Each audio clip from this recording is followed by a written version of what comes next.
Okay, I'm going to share my screen. Is that working for everybody? It is. Okay, perfect. All right, well, my name is Christopher Moken, and I'm the co-founder of Remat, and I'm here today to talk to you about circular economy pet beds.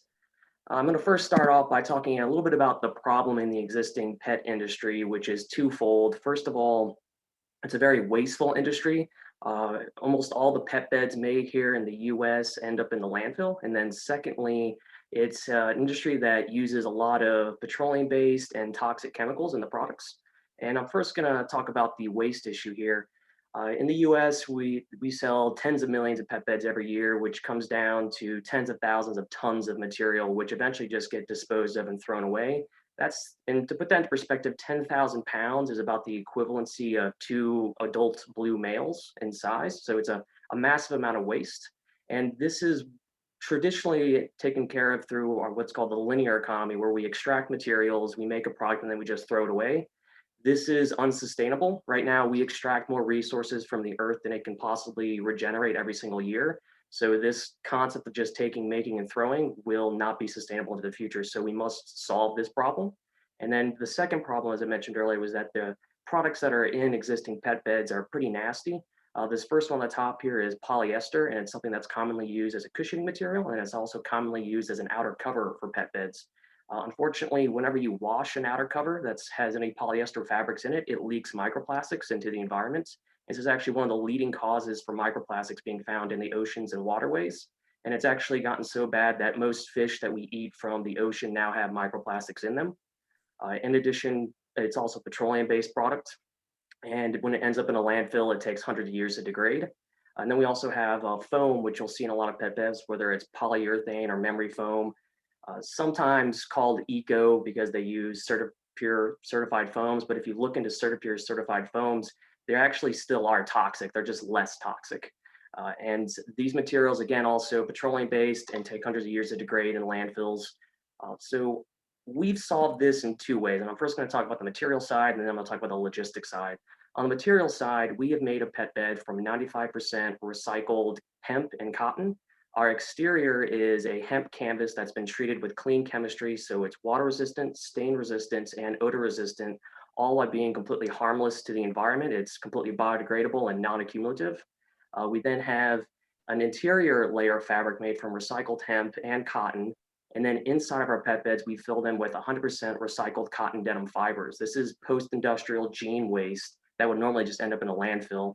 And each of our beds diverts about 5 to 8 pounds of materials from the landfill, depending on which size you go with, the small or medium. So by taking these materials that would normally end up in a landfill and making a new product out of them, we are significantly reducing the greenhouse gas footprint of our product because we're not having to go out and grow new materials or go, bring in new materials. And also, since we're not using any polyester or any of the polyurethane or memory foam that I mentioned earlier, we're completely broken away from using petroleum-based products and also products that have no negative environmental impact to you, your pet, or the planet. And the second thing we've done is we've developed a circular logistics system to where we can ship our products using reusable packaging. So there's absolutely no packaging waste. And this also has a significant reduction in greenhouse gas reduction because you have no need to actually recycle packaging anymore. And you don't need that recycling infrastructure because what you do is you just take the package, you fold it back down to the size of about a letter, you stick it in the mail and just ship it back, and we reuse it over and over again. And then what we'll also do, and this is something that no other pet company is currently doing right now, is we will take back everything we make for free. I'll say that again, we'll take back everything we make for free and recycle it, and we pay for that reverse shipping. So by doing both these things, we've essentially created one of the most eco-friendly pet beds on the market. And just to kind of give you an idea of what that market size look like, these numbers are in the millions in US dollars. So right now in 2021, you're looking at about a $306 million market. Even if we took 1% of that, you're still looking at millions of dollars of revenue. And we're close, want to be much more ambitious. So we're going for at least 5 to 10% of that market because we really want to be able to encourage a more circular system that's better for people and the planet. Now, we're about to launch a Kickstarter. We just submitted it today for approval. And within that Kickstarter, we're going to have two beds. We're going to have a small and a medium. And these are our early bird discounts. And then our small is about 20 by 30 by 3 inches. And our medium is about 25 by 35 by 3 inches. And like I said earlier, we offer free shipping to our customers and then also free recycling where we'll take the product back and recycle it for free. And if possible, what we're really aiming to do is repair and then resell the beds through a logistical partner of ours. And right now, like I said, since we're about to prepare for our Kickstarter, the best way to keep track of what we're doing is just to follow us on social media. So these are our 2 social media accounts that we currently use. Please go out there, visit us, like, share. And like I said, we'll be sharing our Kickstarter link here and hopefully the next couple of days for our pre-launch page. We're going to run that for about a month and hopefully reach about 1,000 people pre-registered. That way, when we launch on the first day, we can feed those Kickstarter algorithms and make them really happy. All right, so again, my name is Christopher Moken. I'm the co-founder of Remat, and I hope you enjoyed our presentation, or my presentation, sorry. And that's it. I'm open for any questions or comments. That's awesome. I love it, man. I think that especially upcycling, not only is it a cool new like trend, it's also it works where it self-sustains itself. And I think that that's a super cool thing. I own 3 dogs myself, and I don't buy beds because I know the impact of it. So they sleep on the bed with me. So, but I would love to support you, man, and get some of this. I love the idea. Appreciate it. Thank you. Yeah, and as far as the pet beds, we actually just kind of stumbled into it because it grew out of another nonprofit that I founded a couple of years ago to recycle mattresses. We were looking at creative ways to recycle the memory foam mattresses, and we just cut them into smaller pieces, put new fabric on them, and sold them that way as pet beds. People really loved it. But once again, as I mentioned earlier, the more we looked into the chemicals and the way those materials were made, we just really didn't feel they were very eco-friendly. So we moved away from that. Yeah. And then including hemp in the industry is just, I'm in the hemp industry as well. So any supporting of that market is good for the market in general, but also good for anybody else trying to join the hemp industry and use it. Like right now, we're trying to get hempcrete. So I think the more everyone uses hemp, the more it'll be available, cheaper it'll be. So that's awesome. Yeah, there's a lot of roadblocks to hemp coming back in the U.S. Unfortunately, farmers still can't get insured to grow it, so there's a lot of hesitancy to move into it when they can be insured to grow crops that they know they'll get paid regardless. So right now we have to work with foreign suppliers because no one here in the U.S. knows how to work with hemp fibers anymore, unfortunately, because the entire industry was killed by the federal government. But yeah, and also another thing we like about hemp is that it's naturally a carbon sequestering plant. So it actually sequesters, about 9 to 13 tons of carbon per hectare of hemp grown. Wow. That's amazing. I love it, man. I think it's fantastic. I think that's a really cool idea. Yeah, especially for people who have pets. Because I mean, you go through toys, and if you think about doing this in toys too, like the same concept? Yeah, our ultimate goal is to expand into a lot of products. I know the next thing we're probably going to target actually are like covers for car seats. Because the hemp canvas is 4 times stronger than cotton. It's a really great material for that kind of usage because it's just so tough and strong. Isn't hemp naturally microbial as well? Or yeah, it's naturally antibacterial, but because of EPA regulations, you have to be very careful what kind of claim you legally make about that because it's like I said, it's a very technical kind of term. It's one of those terms that you just can't throw around online. Unlike eco-friendly, like anyone can say something's eco-friendly, but if you say antibacterial and you can put yourself out there legally, unfortunately, at the way it is right now. Yeah. But yes, that's true. It's naturally antibacterial. That's super cool. Yeah, I love it. Do you have any patents for the product? No, currently we don't have any patents. Do you plan to get one in the future?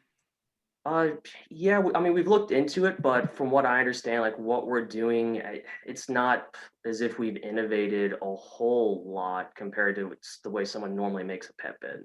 I could be mistaken, but. And as soon as it's out there and you make your sale, it's not patentable because it's I forgot the term that they use, but it's pretty much, it's not novel anymore. But if you decide to if you already have a second design, I've seen some entrepreneurs work with one project and they collect they get a little bit of cash flow, and then they already have a second design ready to go, and that one they get to patent and stuff like that. So that's just throwing it out there. Okay, yeah, that's a really good point. I will look into that. I know a good patent attorney here. Nice.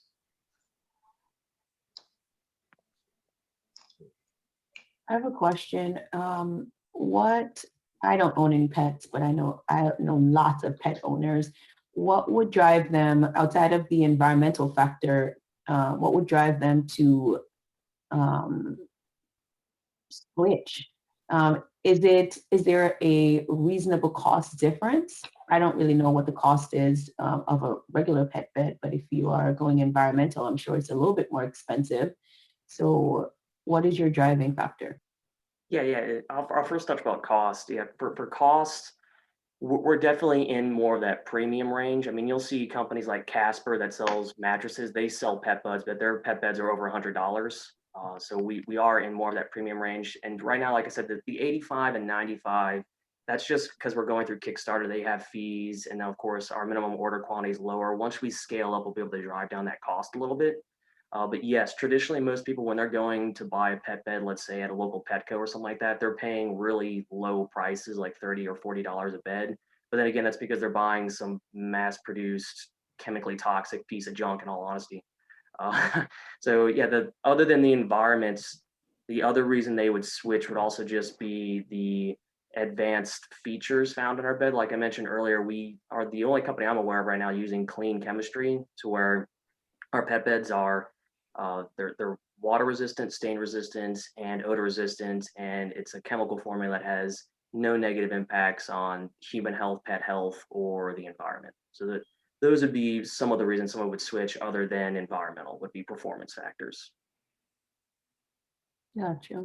And then of course, also if your pet does end up chewing into it and maybe eating some of our bed, that's not nearly going to be as bad for them as eating some polyester or eating some foam-based products. So that's another thing to take into consideration for pet owners. When did you launch? Pardon? When did you launch the project? Well, we founded the company officially at the end of 2020 and have been working on it since then. Like I said, since it came out of working with mattresses, we had first begun just looking at those kind of materials, but as we got more and more into the environmental and carbon footprints of them, we realized that we needed to find better alternatives. So a lot of the last 6 months or so has been really working to find the right materials, find the right manufacturing partners, and of course, one of the most complicated things, finding the right reverse logistic partners, because we don't touch anything. We have just arrangements to where basically someone manufactures, someone distributes for us, and then someone actually takes the beds back for us, and they work on the reverse logistics side of things because they're the experts. And actually, some of these companies on the reverse logistics side, they're the ones that, if you've ever seen companies such as REI or Patagonia or some of these other companies offering to take back clothing, normally it's some of these other companies that you probably never heard of that are actually doing the real boots on the ground work, because they're the ones that actually know how to do it. Whereas, REI, Patagonia, they just don't have the capacity to do that. They're so used to, let's just mass sell, produce, and ship something out. Whereas these reverse logistics companies, they're the experts.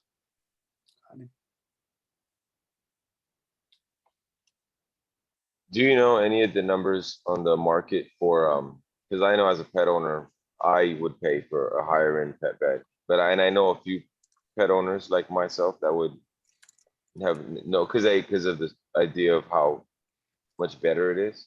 Yep.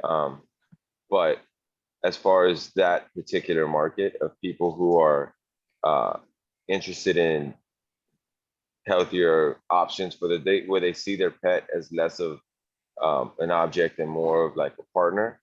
Do you know any? Because I don't know, but I was just wondering what that market looks like as far as that subgroup of pet owners that really spend the higher end money on dog food. Like I spend a lot of money on dog food just because it's good for my dogs. Mm-hmm.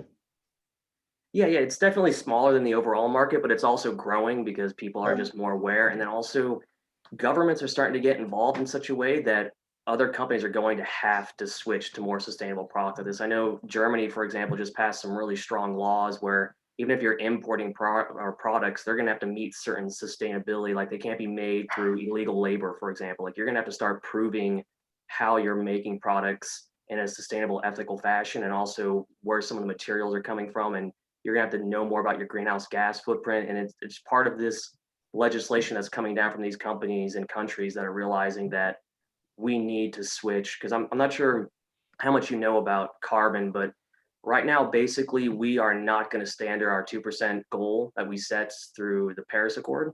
We're going to break right through that because we haven't decarbonized fast enough. And the only way to keep the planet from reaching, really catastrophic temperature changes is to now actually pull carbon out of the atmosphere. And you're looking at 10 to 20 gigatons a year that needs to start being pulled out of the atmosphere by 2050. And we're nowhere near the technology capacity to do any of those things. So there's going to be more and more pressure from governments to force this kind of economic switch, and whichever companies are there first are going to be the ones that are going to survive. And those that have refused to even look at it, like oil companies, for example, they're just going to be crushed. Yeah.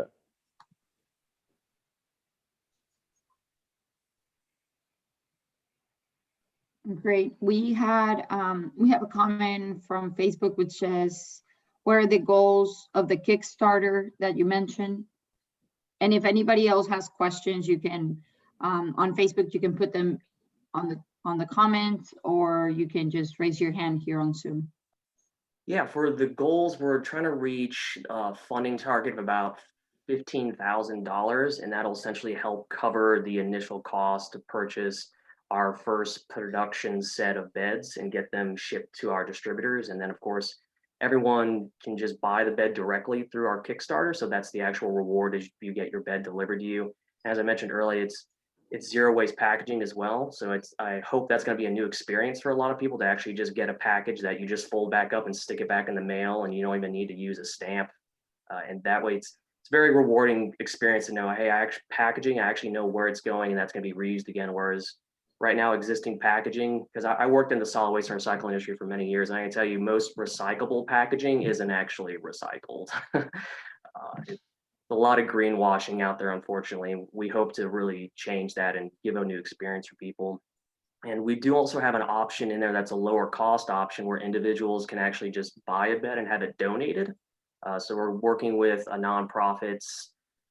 We actually donated some of our first demo ones to the San Antonio Humane Society, but there's that option online as well, which of course it's a lower cost because we're not having to do as much shipping. And it's just a good way to give back to the community. That way we can get some more of these beds out there. And we will also have a much lower cost option, which will help us go out and plant some trees just so we can help pull down some more carbon as well. But those are the goals. And from there, we hope to expand into other products like we were talking about a little bit earlier. Chris, I have a question. Yes.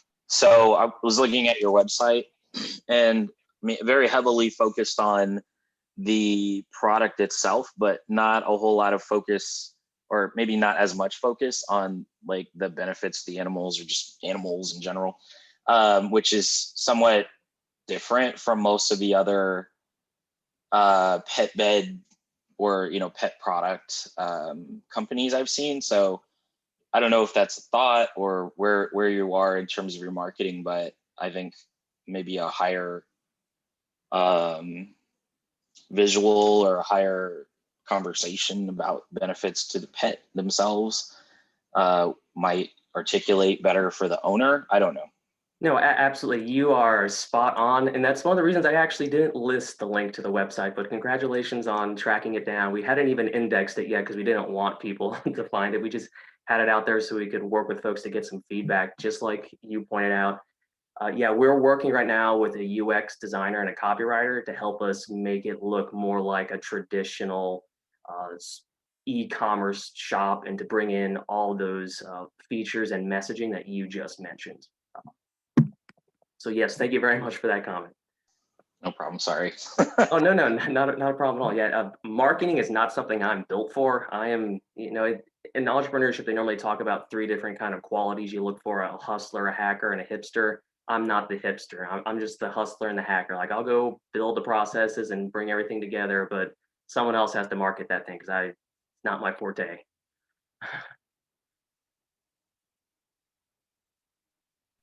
Have you approached any pet stores, especially locally owned? Yeah, we have approached some pet stores. The problem with working with like the smaller pet stores is just the quantity. It's really hard for us to get up and going when someone's just saying, "Ah, give me 10 beds." We are actually, I just made a really good connection with a larger company, the Tractor Supply Company. I'm not sure if you're familiar with them. They work in more rural communities. We're going to be speaking with them hopefully later this week and talking with them a little bit more. I know they actually mentioned a couple other products that they'd love to see have this kind of system brought up that hopefully we can work out as well. Yeah, our goal, it would be nice to get some of these larger pet companies, but it's also it's a hard industry to break into because there's certain manufacturers and distributors that kind of have that industry pretty well locked down. So it's hard to break in. And then also they just want such high margins on their products that I'm not sure if eventually it'll ever be a good fit for us, unfortunately. I mean, D2C may be the main way initially. But yeah, if I could get B2B, somebody's going to purchase a large amount, hey, hallelujah, I'll take it. Not going to fight that.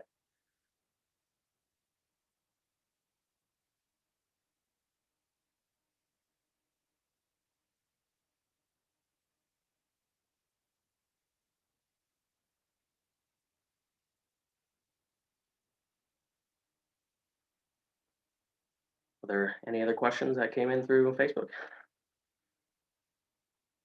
No, just like the same comment saying like on your pitch and everything, you don't talk a lot about the benefits for the dog. It's more about the environmental benefit. Absolutely. That's good. That's good to note. And then, oh, there's kind of like a common question, but is it a premium product, the boutique store or not? Is your target market like a boutique store? You only sell online, right?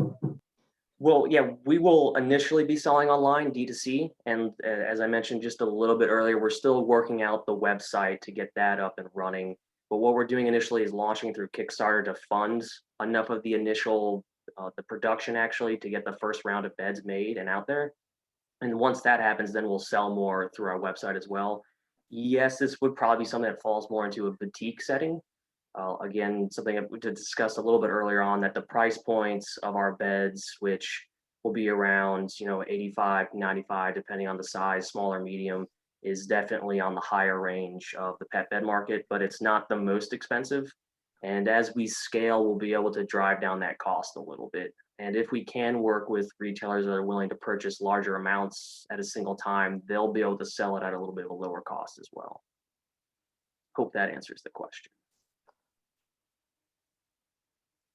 Have you thought of reaching out to, you said big stores aren't the easiest to break into, but I know that there's some pet stores that are specifically directed towards like higher end food. I think the one that I go to in Stone Oak is called Crazier's or something like that. Mhm. I think that they are a bigger brand or like they have multiple stores. So I think, have you looked into maybe talking to them about getting a higher order since they are a little bit more expanded? Absolutely. It's just a matter of being able to connect with the right people in the companies. Yeah, which has been the main struggle up to this point.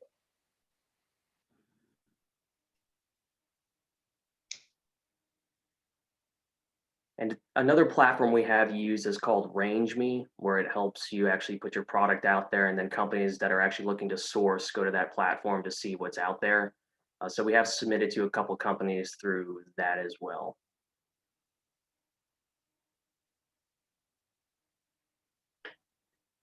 Great.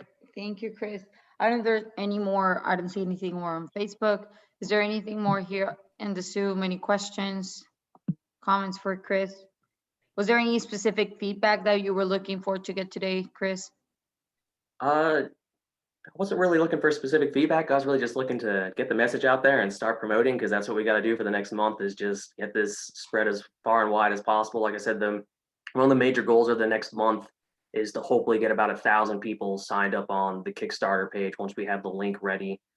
We submitted that today for review and should have that link, the URL for the pre-launch page, in about 3 or 4 days, and then we'll just be sharing that on social media ad nauseum and really just getting out to their events. I know we'll be going to Chicken Pickle, I believe is the name of the little area here in San Antonio where they have some doggy days. They're going to be going to a lot more of those community events and showcasing the product out there as well. Chris, I have another question. Yes. Why did you choose Kickstarter versus the other platforms? Yeah. You know, we mainly went with Kickstarter because it's designed more for this kind of project. I mean, yes, you do have Indiegogo, which doesn't have the reach your goal all or nothing, but the Kickstarter platform is just a little bit more designed for this kind of product, which is why we ended up selecting that one over Indiegogo, for example.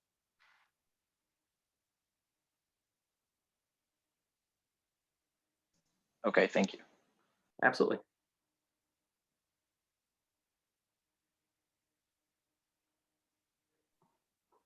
Okay, if there are not any more comments for Chris, I just want to thank him for presenting today, getting the word out about Remat Pet. You can find him, I guess, for now on Instagram and Facebook. And then if you want to follow up with him, what would be the best way to follow up with you, Chris? Oh, like personally? Yeah, I guess, I mean, if anybody wants to reach you. Yeah. The best way would be via email at chris@re/matt.org. I'll throw it into the chat. And then if you're able to, if you could just post that on Facebook as well, that works. Awesome. Yeah, we'll do that. Thank you, Chris, so much for being here with us today. And I'll switch it back to Roger. Are you there? Yes. Awesome. I believe so. For sure. So whenever you're ready, you can just kind of talk about what you're doing and how we can provide you with feedback. Okay. Awesome. Well, my name is Rogelio Sanchez. I'm one of the owners of Hash Vegan Eats. It's a vegan restaurant and non-alcoholic bar on the south side. It's a concept that I own with me and my brother Michael. We've been entrepreneurs for years. We actually have an event production company that has produced pretty large events here in the city. And all of that kind of came to an end at the last year, obviously, because of COVID. So we couldn't host large scale events. And so then with the whole COVID situation, we had to pivot and work on other projects. And one of the projects that we worked on for 5 years is Hash. Like I said, it's a non-alcoholic bar and vegan restaurant on the south side of San Antonio. And it's purposely on the south side because we are from the south side and we wanted to be able to enact some kind of change and be an option for people on the south side that might be looking for vegan options and have to travel to other parts of the city, or dealing with substance and alcohol abuse and domestic abuse and trauma. We try to be a safe space for everybody in the community, as well as a cool, fun environment for anybody in general. We do get a lot of people in recovery from drug and alcohol abuse, but we also just get a bunch of people that just like the idea of mocktails and delicious vegan food. We try to change, we're part of the service industry. So we try to change the way that we function here with our team. I have about 17 employees. No, I'm sorry, 14. 14 employees, and I really want to just correct a bunch of things that I have experienced in the service industry as far as the toxicity, the lack of communication, the lack of work-life balance, low pay, wage, bad working conditions, all that good stuff, all that inherently bad stuff that is in the service industry that is also perpetuates substance and alcohol abuse. So this is a concept that we have been working on for about 5 years. As I'm a sober person, I've been sober for about 8 years from drugs and alcohol. And I spent lots of years straight up regular bartending. And it really took a tax on me spiritually and emotionally. I just wanted to create a space for people who were maybe in that position of early stages of recovery, or sober curious, or even late stage recovery where they just need a place to hang out. We really want to be a pioneer in the city as far as what we expect to see in the city. Like the gentleman Chris, you got to do things that kind of shake up the industry, even if it's not. I think the global market for non-alcoholic beer consumption is one thing that, or non-alcoholic drinks and a sober living lifestyle is on the rise. I actually do have a deck that I could have brought up, but I totally spaced on it. But we do like, so I'm jumping around. We are a vegan eatery and non-alcoholic bar. We work in the hemp industry, where we work with a lot of legal hemp cannabinoids like CBD, CBG, all that are just cool medicine that goes into the drinks, as well as in some foods and stuff like that. The name HASH is an acronym for Heal and Spread Healing. Some of the things that have helped us, the two things that have helped us in my brother and mine journey of self-discovery and very much like self-aware of our impact in the community and how we can change the community, or how we can better be an influence on the community, are the things that have helped us. Like, so sobriety from drugs and alcohol is something that has propelled my life forward more than I'd ever thought. I've done a lot of very cool things. I've had such a more full life outside of addiction. And that has snowballed into the effect of caring about how I eat and my impact on the world as far as like what I purchase, like dog beds and stuff like that, high-end food for myself and for my dogs, to make sure I can support those markets. And we essentially just want to be a concept that you would never see in San Antonio, given the strong substance and alcohol abuse culture, the strong bad dietary culture, and the strong perpetual nature of things. I'm from the barrio. I'm from right here in the South Side where we're located. We're located on South Flores, 5007 South Flores Street, right in the heart of the South Side. And it's something that I grew up around here a lot, and I've constantly seen things self-perpetuate. While the barrio has a lot of very positive things as far as the community orientation, the like supporting local aspect of everything, where a lot of the community is self-owned, there's a lot of negative things, sexism, homophobia, racism, comfortability and acceptance of alcohol and substance abuse, and like not addressing dietary issues that affect the Hispanic people for generation and stuff, and still keeps perpetuating. So we want to be so we've been on operation about 9 months now. We're coming up on our 1-year anniversary. We opened up in the middle of the pandemic, and very cautiously.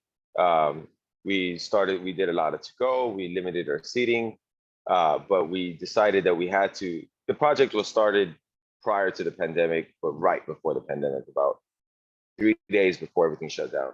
So we shook hands on the property and all that stuff, and then everything kind of had to take a hiatus for a few months. And we have been open for about 9 months. We've seen our numbers doubling every month. Our awareness, our presence on social media and in the community is very high. And with certain markets, especially the vegan market, vegans would travel and they have no problem going out of their way to eat. One, due to the lack of options, but also due to just the pure nature of the community where it's just super supportive. I have people that come from Alamo Ranch area. We have people that have driven back and forth from Austin to come here because of the niche market, like sobriety and veganism. So we are really just trying to be a light on the South Side.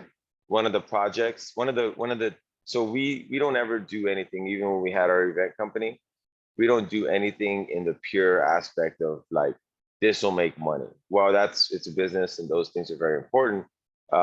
It's more of like, how can we use our platform to do better? So we have a few community outreach organizations community outreach programs where we work with a cycling initiative called Jalisco, I think, something like that, cycling initiative where they provide bike lights to us and we pass them out to the community. On the south side, there's a lot of people who just happen to get around on bike and as pure transportation needs, and they don't necessarily know that they need lights. They don't necessarily understand their rights on the road. So we try to bridge that gap and meet a direct need that will help them from one, getting hit by cars, and two, also being harassed by police. One of the things that we've noticed here on the south side is that folks would just be riding a bike on the south side with no lights, and cops will go up to them, harass them, run their name, all that stuff, just for simply not having bike lights. When the lights that we get provided to us are provided by TxDOT, in my opinion, every police officer should have them in their car just to give them out to the community. Another one is that we feed the community any chance we get. Anytime they ask for anything, we give them. But we're also working on with recovery groups to hold after all restrictions are lifted, more people get vaccinated, more people feel comfortable coming out. We want to have non-denominational recovery-based meetings so people can come and just talk about their traumas, talk about their substance abuse in a very comfortable, open environment. And those are just a few of the things. We have a ton of other really strong social community programs that we're working on every day. And a part of our concept, like everything, it has to come full circle. And we do a lot of hyper local. We have a tea company, which is my little sister Vanessa, and she owns Tea Nest. So we use her teas to sell here. We're more of a tea shop than a coffee shop. Our kombucha is from Element Kombucha, which are Kevin and Tim, good buddies of mine that San Antonio's first kombucha company. The bakers are all local vegan bakers. We just try to give them a good platform.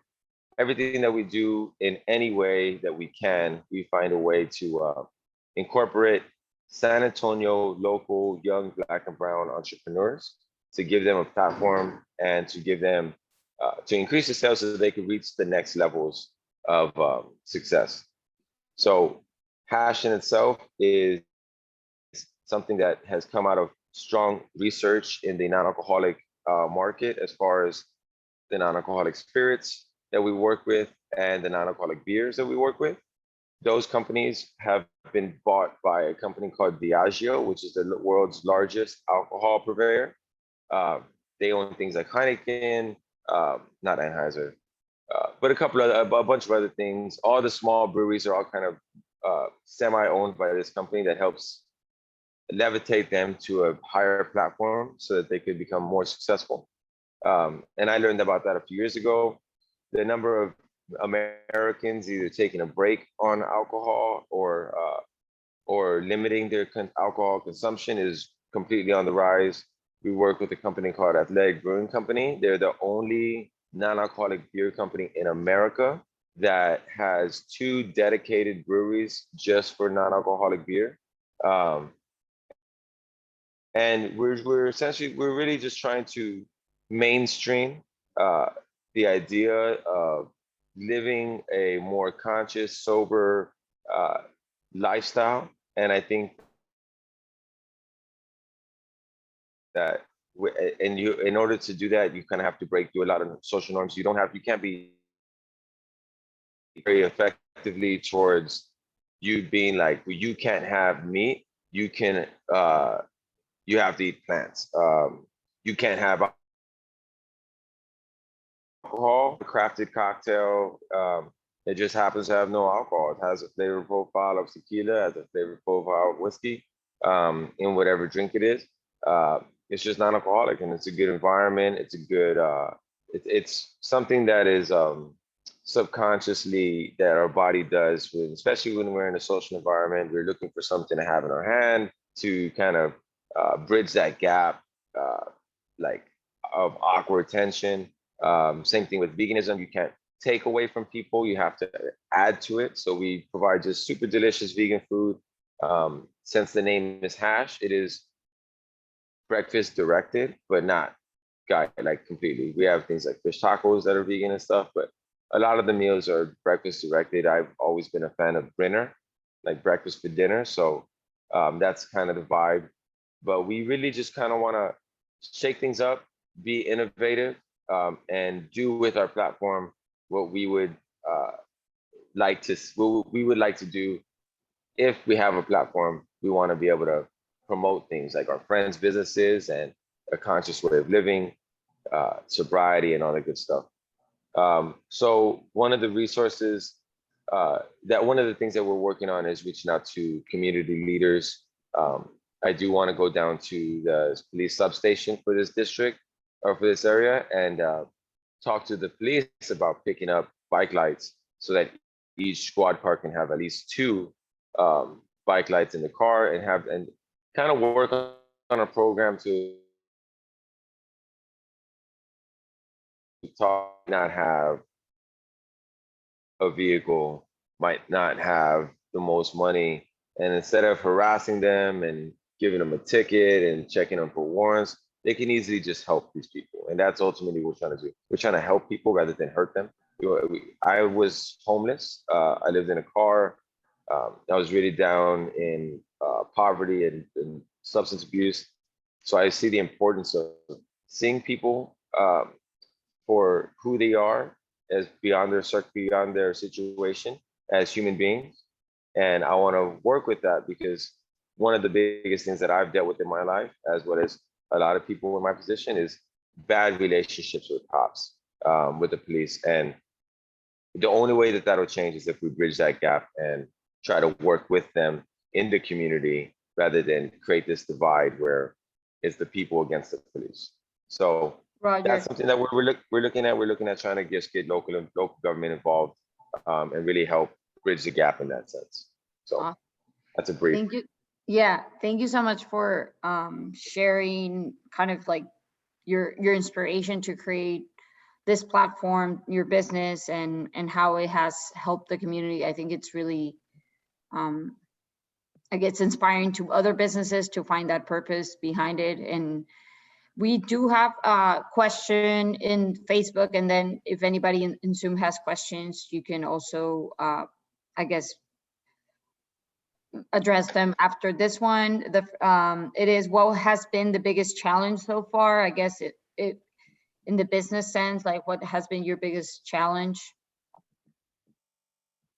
The biggest challenge for Hash has been, I mean, in all honesty, the pandemic was really one of the things that happens, especially with vegan restaurants, is essentially out the gate when a vegan restaurant opens. Like I said, the community is so strong that it really doesn't matter where the idea of location as far as restaurants go, especially even vegan restaurants, is almost non-existent anymore with the internet and the accessibility of things like that. One thing that we have had to deal with since the very beginning was like we were very slow in the sense that no one was trying to come out, no one was trying to try something new out the gate.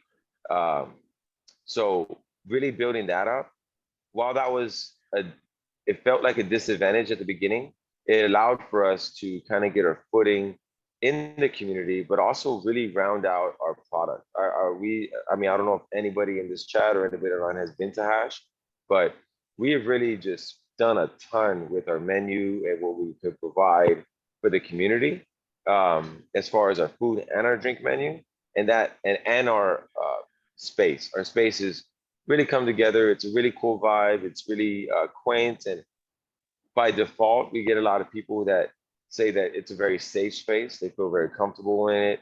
And that's the ultimate goal. We want to be a safe space for all people of all colors, creeds, genders, races, everything, right? We just want everyone to come here and feel completely safe and completely secure.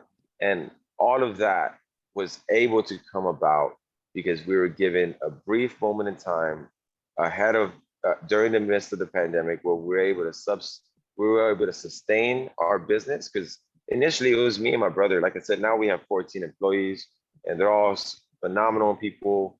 They really just kick ass, and I mean kick butt in our in day-to-day service. They put their best foot forward. They really represent the company strong. And we were able, all this is self-funded, completely out the pocket. No loans, no nothing. So we were able to bite the bullet for the initial 5 months or so, and work tooth and nail every single day. Really tighten up our belt and not overextend ourselves. And then given that big group of time where everything was very uncertain, we're really hitting our stride coming into our first year, because things are opening up again. People are feeling more comfortable coming out. And a lot of people are addressing their substance abuse issues, because through the pandemic, a lot of people have really dove right into either against it or really deep into alcohol and substance abuse. And that is something that I feel very fortunate to be in a position that we're able to help people bridge that gap and feel comfortable in there. But that was the initial frustration, and the struggle was getting past the really slow lack of money, lack of funds coming in time. And we're able to come out that really positive, really good. Again, we're still very young, 9 months old. So we have a lot of growing to do, and a lot more things to figure out for sure. So that was the biggest struggle for sure. Thank you, Roger. I don't know if anybody else has, I think Chris. Well, I Do you just have a have question? a connection to offer, and that would be, I'm not sure if you've connected with the Food Policy Council here in San Antonio, but they're a really awesome group. And one of the things they did is they helped District 3 launch some healthy foods in corner stores. So as you probably know, food deserts are a huge problem, and I was just pointing that out because maybe there's a way to work with them to offer some, healthy foods at your location as well. Yeah, that's actually a very good idea. Yeah, I love that. And you can just visit their website, Food Policy Council, San Antonio. I think they have meetings once a month. And Mitch Hagney, actually at Local Sprout, he's got a little warehouse space here in town where he has lots of different food enterprises working out of it. That's a really cool ecosystem to go check out. They're off of Chestnut Street, right by the Alamo Dome. Oh, I think I know. I've seen that warehouse. There's a lot of food trucks and stuff outside. Yeah. Okay, awesome. Yeah, no, I love that. We're actually, fortunately, we have a strong community, like I said, and actually, I have my manager right now, and she makes breakfast wraps for Wong's Bodega, which is off South Flores, heading into downtown, and the re-up station, which is an all-bring single, Yeah, low I waste, know. I know the re-up station. Yeah, Keem's a homie, man, and he's really shaking things up, and we go and take out, and that's a good place for you to go as well. And honestly, Oh, I no, think absolutely. that would be, Yeah, we plan to once we have some product. yeah, and he really, so we provide wraps, vegan wraps, breakfast time wraps for both of those spaces, and we really want to get into more places like that. We do work with. We have a person who is our sustainability coordinator, and he really takes a head on those things. I'm going to pass that information on to him, because he applies for grants for us, and he really he gets the community involvement kind of stuff kickstarted. But I would love to talk. And that's what I'm looking for, is more essential, more ways to get the right people to work with, because no man is a team. I mean, no man is an army. I can't do everything, but I know that I have a lot of friends, and they are very talented, and they also have a lot of things that they bring to the table.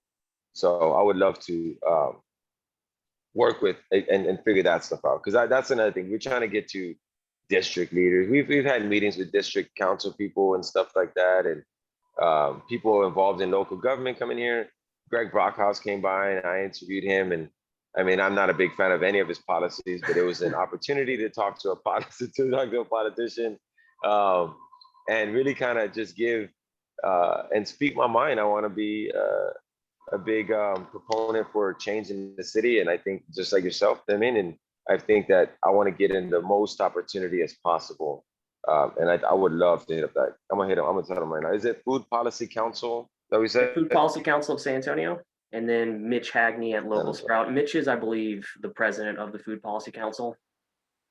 And they've done a lot of Awesome. really cool initiatives here in town. They're really one of the best groups to be a part of because they have a lot of those city contacts. I mean, they helped with the chicken ordinance in town to allow people to have more chickens in their backyard and stuff like that.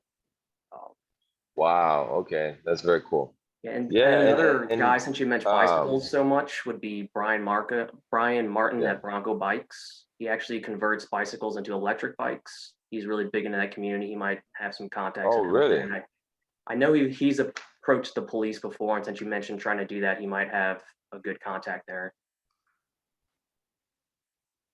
That's awesome. Yeah, we actually just got a big donation behind me. I don't know if y'all could tell, but there's a bike hanging right here. And that is was donated through a regular that wanted to, so we want to give out bikes to the community. So we actually got another organization that's going to donate like a ton of bicycles, right? And those we want to have a community awareness event where we get people from the cycling community who understand the bike law and bike rights on the road. And we want to get people who understand basic bike maintenance and can give a seminar on how to use these things. But we also want to get people involved, like from the local subdivision, the police subdivision, they could talk about what they do and stuff like that, and also take questions from the community. And at the same time, when we do that event, we also want to have the nonprofit that we work with could provide bike mechanics so that they can tune up bikes while the seminar is happening. And then we can get them tuned up and give them like a swag bag with a helmet, like I said, give out lights, I give out reflectors and stuff. And I really want to just be able to provide, like I said, a direct need for people and anybody in the cycling community, especially. I just bought my first electric bike, so I love it, and it's so great. It's one of my favorite toys in the world, and I really want to just be able to provide those things to everybody, because I think that cycling has changed my life so much that if I can provide that for somebody, especially that's maybe down and out, that they could really take a benefit from that and bridge that gap. I can't force anybody to live a better life, but we can do is show them cool things. And I really appreciate that contact. I'm gonna hit them up just because I love electric bikes. And yeah, that's great. Thank you very much. Is anybody else? Oh, Earn a Bike. I see that comment. I'm looking at the live stream right now. Earn a Bike is phenomenal. Yeah. I would love to hit up Earn a Bike just because that organization has always been super cool to me. I think that people need more accessibility to gas, petroleum based forms of transportation. You know what I mean? So I'm looking at the live stream right now, and yeah, Earn a Bike is one of the organizations that I would love to work with. And that's one thing that we want to use the property of Hash, the environment, the establishment that we're able to have. We're expanding. We're getting a warehouse space in the back so we can provide for more markets and stuff like that. But we also want to just provide a space for anybody, like Earn a Bike or the food policy of something like that, or even the gentleman that does electric bikes, to be able to showcase their event, their projects and their policy and the things that they're doing. Because as a person who's done events, one of the biggest struggles when you're doing an event is finding a venue. So if I can provide the venue and do it for a good cause, I think that's phenomenal. I would love to hit up Earn a Bike. Yeah. Does anybody else have any other questions or like anything about Hash in general? I have a question. So I guess you're building this like like center for people that have same values or want to connect with people with those values that you just mentioned throughout the presentation. I was wondering, like, what's your vision? Do you envision like having another location? Do you just want to build this where people come to and just kind of be a light that becomes, maybe goes outside of the south side, and it's just people from, I don't know, around other cities come to visit? Like, what's your vision for your So business? yeah, so essentially in long term, the vision for Hash is a multi-city kind of project. I don't believe that, I mean, I could be wrong, but I also just I like the idea of it being a one city kind of project. So it's more of a destinational kind of thing. While it's a very niche market in the sense that sober and vegan, we get people from every single walk of life, right? With that being said, I think that this concept would work very strong in cities that are very good at that work really strong with niche markets. Like Austin does very well in niche markets. So does something like New York and Portland and stuff like that. What we're doing is we're very much so everything. We're of course a small family business. Almost every single person on staff, with the exception of our bartenders and back of the house, but upper management, ownership, accounting, all that is all in-house family. My sister's the accountant and stuff like that. So we're essentially using this as a launching point to do other projects like expanding Hash into multiple cities, which is the next goal. We're actually traveling to Houston this weekend to do a Juneteenth festival that we were invited to, called Vegan Vibes. And that's going to be one of the coolest things that we've been a part of, because they reached out to us, and I feel very honored to be able to be a part of it. Besides that, what we're trying to do is, like I said, we're trying to change essentially how people view social experiences. And one of that is there's nothing wrong. I love coffee shops. I love coffee. And all my friends live in own coffee shops, a lot of them. Coffee shops are very dime a dozen in a lot of sense. So the next evolution, in my opinion, would be a tea shop. So like I said, we own a tea company. And one of the things that I would like to do, that we're actually speaking on right now, is to create a traditional style tea shop where you get tea boards, traditional gaiwans, teapots, tea pets. It's very extensive. It's a very deep knowledge of tea that I don't have, that my little sister has, but we can definitely get it to go. I think that is a brand that we would be able to launch multiple in San Antonio and in other cities, just because it does provide that next level of experience. As far as everyone likes to go get coffee, and that's really cool, but a craft tea shop is something that I enjoy. I've been to a few beautiful ones in London. I've been to one called Tea Drunk in New York, and there's not really much like that. There's a few tea shops in the sense that there's places that sell tea, but as far as traditional style tea tastings and tea experience, I think that is something that I feel comfortable expanding and creating, and then expanding in the city of San Antonio.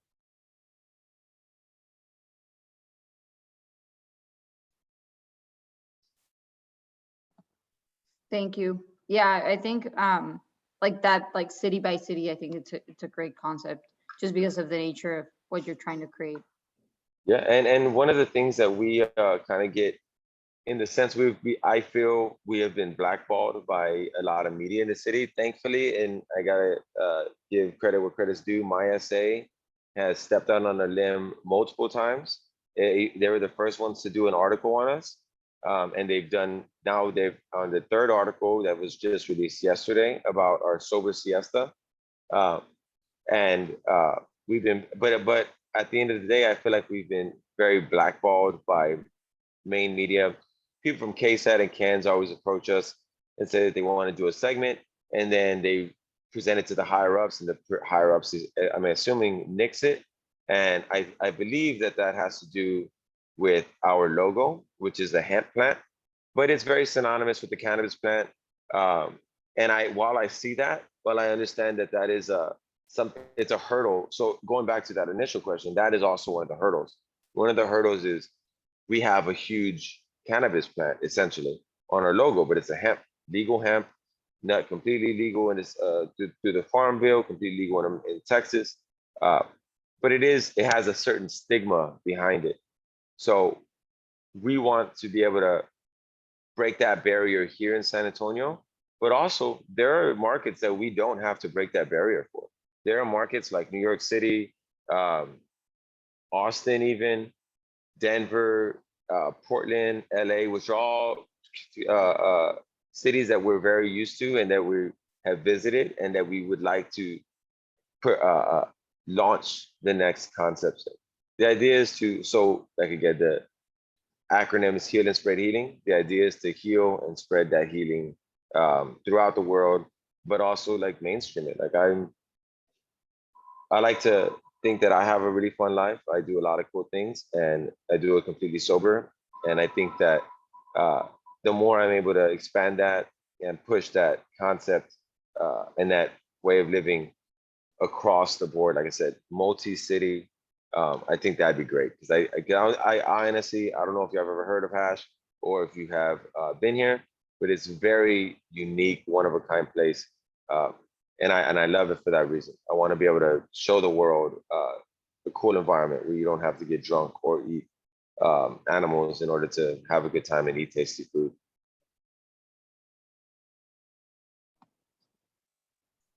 Yeah, and I'm sure you'll get, if from this, a lot of more people that just gonna come and visit and see your space, me being one of them. I don't know if there's any more thank you. Yeah. questions from the group here in Zoom or Facebook.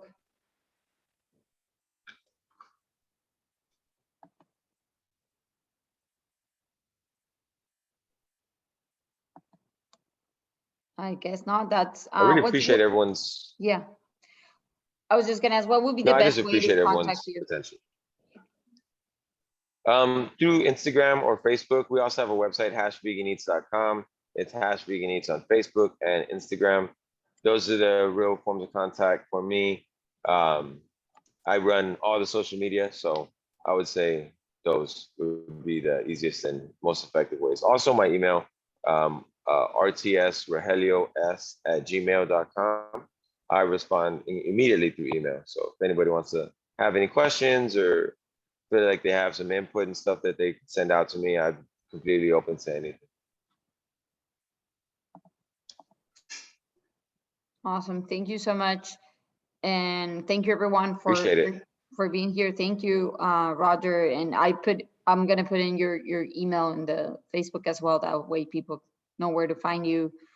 And hopefully they'll come down to visit and keep growing your community. You're doing something great for Southside and for San Antonio. Thank you very much. I appreciate it. Yeah, so I'm gonna stop the stream.